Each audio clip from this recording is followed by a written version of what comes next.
Pertanyaan singkat untukmu, jika masa lalu yang pahit datang kembali dengan wajah baru dan janji yang indah, apakah kamu menyambutnya, atau kamu menjaga jarak?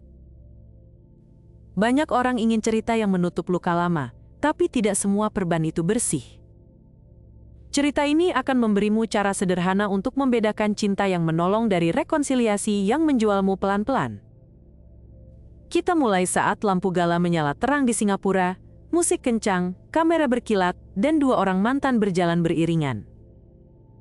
Namanya Maya dan Raka, dulu mereka pecah karena setia yang goyah dan kata maaf yang datang terlambat. Malam itu mereka tampil kembali sebagai satu tim, dan semua orang ingin percaya. Mereka meluncurkan sebuah yayasan bernama Clear Sky Foundation, dan sebuah token amal yang katanya akan membiayai sumur air bersih di banyak desa. Janjinya terdengar manis, gambarnya rapi, dan tepuk tangan membuat hati siapapun jadi hangat. Aku tahu, kamu pernah melihat momen seperti ini, momen ketika kenyataan dan promosi berdiri terlalu dekat. Dan seperti biasa, kebenaran berdiri sedikit lebih belakang daripada lampu panggung. Malam itu Raka tersenyum tenang, dan Maya menahan napas pendek. Ia menatap lautan ponsel yang merekam, dan mencoba meyakinkan diri bahwa kali ini segalanya sungguh berbeda. Ia ingin percaya bahwa luka lama bisa berubah jadi jalan yang berguna. Kita belajar, kita tumbuh, dan sekarang kita bayar semua salah dengan kerja nyata. Kata-katanya terdengar dewasa, dan penonton mengangguk tanpa berpikir panjang. Di belakang panggung, manajer PR mengatur sudut kamera dan menyusun urutan adegan. Mereka menulis cerita kecil tentang pelukan di lorong, tepuk pundak, dan tawa pendek yang terlihat jujur. Narasi disiapkan seperti resep, lengkap dengan kadar rasa sedih dan kadar rasa lega. Video permintaan maaf Raka dilatih berkali-kali, intonasi diatur, jeda disusun, dan tatapan dibuat lembut. Maya memandang layar latihan itu, dan sejenak ia merasa hatinya ikut diatur. Ia memaksa diri percaya bahwa hasil yang baik bisa lahir dari cara yang terlalu halus. Lalu kampanye dimulai, dan token naik seperti layang-layang yang bertemu angin pantai. Donasi masuk melalui dashboard yang bersih, angka bergerak seperti parade angka tahun baru. Setiap pagi tim PR mengirim ringkasan, dan setiap sore para influencer memuji. Mereka bercerita tentang bayi yang tertawa saat melihat air mengalir, dan tentang ibu yang akhirnya bisa memasak tanpa berjalan berjam-jam. Semua terasa benar, tapi rasa benar kadang hanya pakaian yang rapi. Maya mulai membaca laporan dampak tiap minggu, dan ia menemukan pola yang membuatnya mengernyit. Foto lapangan terlalu sempurna, cahaya matahari jatuh mirip di hari yang katanya berbeda. Testimoni warga terdengar bagus, namun suaranya serupa di banyak video. Aku butuh data mentah, bukan gambar yang dipoles. Ia meminta akses lebih dalam, dan tim memberi folder bernama laporan, angka, dan bukti. Di dalamnya ada white paper yang sudah direvisi, tabel yang rapi, dan catatan yang singkat. Ia menemukan rute dana yang memutar sebentar di perusahaan konsultan, lalu kembali ke proyek. Penjelasan resmi menyebut ini sebagai biaya strategi dan biaya aktivasi. Tanpa strategi, tidak ada dorongan. Tanpa dorongan, tidak ada dampak. Jawaban itu masuk akal di permukaan, seperti lantai yang baru dipel. Namun Maya ingin mencium lantainya dulu, karena ia tahu aroma bersih bisa menutupi noda. Hari berikutnya, seorang relawan mengirim pesan pribadi dengan daftar pertanyaan yang pendek. Sumur berdiri, tapi pompa sering macet, dan air masih keruh. Kalimat itu sederhana, tapi membuat dada Maya terasa berat. Ia meminta video baru, dan ia mendapatkannya, namun bayangan matahari sama seperti pekan lalu.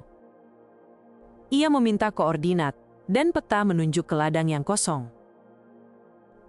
Laporan resmi bilang proses commissioning, dan vendor mengirim bukti servis.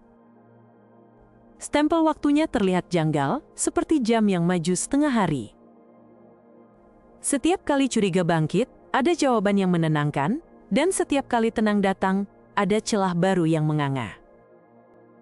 Inilah ritme yang melelahkan, ritme naik turun yang menyita nafas.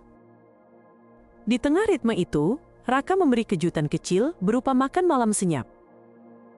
Kita sudah terlalu jauh untuk mundur, dan kita juga sudah terlalu dekat untuk bohong pada diri sendiri.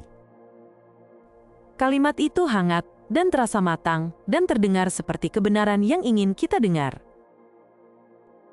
Maya merasakan dua dorongan yang saling bertabrakan, dorongan untuk percaya dan dorongan untuk berhenti mencari alasan. Ia lalu menulis daftar kecil di ponsel, 3 baris yang sederhana. Apa itu menolong? Apa itu menjual cerita? Apa itu akal sehat? Daftar itu singkat, dan justru karena singkat, ia seperti senter yang fokus. Keesokan harinya Maya meminta kunjungan lapangan tanpa kru resmi. Ia cuma membawa perekam kecil, buku catatan, dan keberanian yang tipis. Di desa itu, ia melihat plakat yayasan berkilau, catnya baru, hurufnya tajam. Ia memompa pegangan besi, air keluar perlahan, dan warna airnya seperti teh yang tidak jadi. Anak-anak sakit perut beberapa hari lalu, dan kami menunggu perbaikan. Suara itu tenang, dan karena tenang, ia terasa lebih berat. Maya menatap anak kecil yang mengangkat botol keruh, dan ia tahu gambar ini tidak membutuhkan caption. Ia menghubungi vendor, dan jawaban menyebut antrian suku cadang.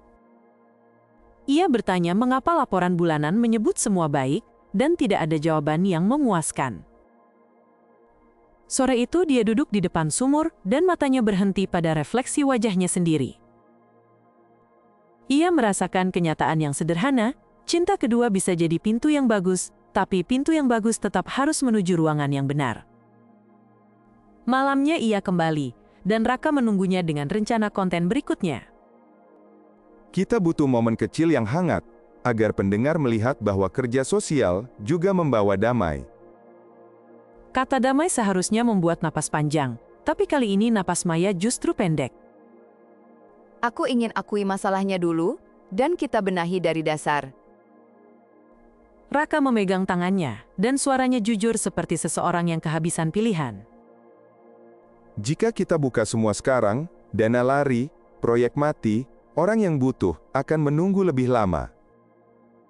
Kalimat itu punya bobot karena ada nyawa orang lain di ujungnya. Tapi kebenaran juga punya bobot, dan menundanya tidak membuatnya lebih ringan. Di titik ini, banyak orang biasanya mundur, karena mundur tampak seperti jalan yang aman. Maya tidak mundur, dan ia tidak berlari, ia berhenti sejenak dan menulis rencana kecil. Kita audit terbuka, kita undang mata yang netral, kita pakai uang yang tersisa untuk perbaikan nyata. Raka menarik nafas, dan menatapnya seperti menatap hujan pertama. Itu akan membunuh citra, tapi mungkin menyelamatkan isi. Ia menawarkan lamaran privat sebelum konferensi, hadiah kecil, agar badai terasa lebih ringan. Maya mengerti maksud halus itu, ia tahu cincin bisa menjadi penyangga yang manis. Kalau kita benar, kebenaran akan memperkuat kita. Kalau kita salah, biar kebenaran yang memisahkan. Keesokan harinya Maya membuka data room untuk jurnalis independen. Ia mengirim aliran dana, kontrak vendor, catatan revisi, dan album foto yang telanjur disusun seperti kalender. Berita keluar pelan, lalu deras, lalu seperti banjir yang menutup jalan. Ada ketidaksesuaian laporan, dan ada foto stok yang dipakai ulang. Komentar publik pecah, ada yang memaki Maya sebagai pencari sorotan, ada yang menyebutnya penyelamat donatur. Harga token turun, tapi beberapa LSM lokal bergerak cepat dan mengambil sisa dana untuk memperbaiki hal yang paling mendesak. Sumur yang macet mulai dibongkar, pompa diganti, dan air jernih akhirnya mengalir. Ini bukan akhir yang indah, tapi ini akhir yang berguna, dan kadang itu lebih penting. Raka kehilangan gelar yang ia banggakan, tapi ia tetap punya dua tangan yang bisa bekerja. Aku akan mulai lagi dari hal yang kecil, dan kali ini aku tidak akan mempercantik laporan. Maya menutup akun kampanye, lalu membuka laman kecil berisi panduan donasi yang waras. Periksa laporan, periksa foto, periksa kontrak, dan jangan biarkan hatimu bekerja sendirian.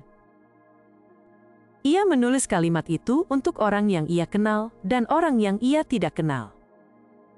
Ia tahu banyak dari kita mudah tersentuh, dan itu tidak salah. Yang salah adalah ketika sentuhan dipakai untuk menutup mata. Beberapa bulan berlalu, dan dunia beralih ke skandal yang baru, seperti biasa, seperti arus yang tidak pernah diam. Namun, di desa tempat Maya duduk dulu, suara pompa sekarang terdengar seperti kabar baik yang tidak berisik. Anak-anak membawa jeriken yang bersih, dan ibu-ibu menyiapkan makanan tanpa rasa takut kehabisan air. Di kota, nama Clear Sky berubah menjadi catatan pelajaran, dan itu seharusnya tidak sia-sia. Kamu mungkin bertanya, apakah rekonsiliasi itu salah? Jawabannya tidak. Rekonsiliasi itu baik, selama ia tidak menuntut kita membohongi diri sendiri. Kamu juga mungkin bertanya, apakah niat baik bisa lahir dari cara yang bengkok? Kadang bisa, tapi harganya terlalu mahal, karena ia mengikis pelan-pelan bagian dirimu yang menjaga arah. Cerita ini ingin memberimu satu alat yang sederhana, alat yang bisa kamu bawa kemana saja. Jika narasi terasa terlalu rapi, tunggu sejenak, dan cari benda kecil yang tidak ikut rapi. Jika angka terasa terlalu mulus, tanyakan asalnya, dan pastikan jalan uangnya lurus. Jika seseorang yang menyakitimu dulu datang dengan janji yang berkobar, dengarkan, tapi jangan padamkan alarm yang pelan. Kebaikan yang sungguh baik tidak butuh stiker yang berkilau, ia butuh kerja yang bisa kamu pegang. Maya dan Raka memberi kita cermin yang sederhana, cermin yang menampilkan dua pilihan yang selalu ada. Kita bisa memilih citra yang manis, atau kebenaran yang kadang pahit, dan kita tahu mana yang menolong lebih lama. Aku tidak ingin menghakimi siapapun, karena hidup jarang memberi panggung yang sunyi. Aku hanya ingin mengingatkan bahwa nurani tidak minta banyak, ia hanya minta tempat duduk di depan. Jika dia duduk di depan, keputusanmu mungkin tidak populer, tapi tenangmu akan lebih stabil. Itulah pelajaran yang tinggal setelah lampu padam dan kamera berhenti. Sekarang aku ingin menutup lingkaran dan kembali ke pertanyaan awal. Jika masa lalu datang dengan janji dan tepuk tangan, apakah kamu akan menyambutnya tanpa bertanya? Atau kamu akan tersenyum sopan, menyiapkan 3 pertanyaan sederhana, dan baru kemudian memutuskan? Aku berharap pilihan keduamu menjadi kebiasaan barumu, karena itu akan menyelamatkan banyak hal yang tak terlihat. Terima kasih sudah mendengarkan cerita ini sampai akhir, karena perhatianmu adalah waktu yang paling berharga. Jika kamu merasa cerita ini berguna, tekan suka agar ia sampai ke teman yang butuh. Jika kamu suka cara kami bercerita, tekan langganan agar kamu tidak ketinggalan kisah berikutnya. Tulis komentarmu tentang bagian mana yang paling membuatmu berpikir, karena diskusimu membantu kami melihat lebih jelas. Jika kamu ingin mendukung kami, pindai kode di kanan bawah atau buka tautan dukungan di deskripsi. Di deskripsi juga ada link menuju seri lain yang sangat berbeda, dan mungkin salah satunya akan cocok denganmu. Sampai di sini dulu, jaga akal sehatmu, jaga hatimu, dan kita bertemu lagi di kisah berikutnya. Selamat malam dan sampai jumpa.